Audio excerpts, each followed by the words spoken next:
சிந்து பைரவி சீரியல்ல அடுத்து வர எபிசோட்ல என்ன மாதிரியான ட்விஸ்ட் எல்லாம் இருக்க போகுதுங்கிறத இந்த வீடியோவில் பார்க்கலாம்.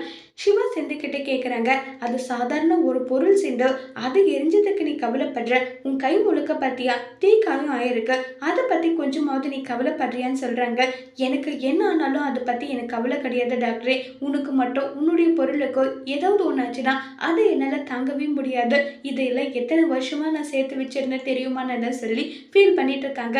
சிந்துவை என்ன சொன்னாலும் சிந்து சமாதானம் ஆகாம அழுதுட்டே இருக்காங்க.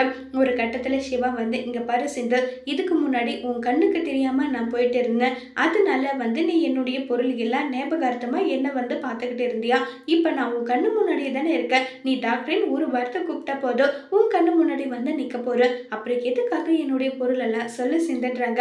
டாக்டரே, இருந்தாலும் இது எல்லாமே சரி விட சிந்து, கேட்டதுலேயும் ஒரு நல்லதை நினைச்சு விட்டுடு, முதல்ல உன் காயத்துக்கு மருந்து போடுறேன் வான்னு சொல்லிட்டு சிவா வந்து கூட்டிட்டு வந்து மருந்தெல்லாம் போடுறாங்க.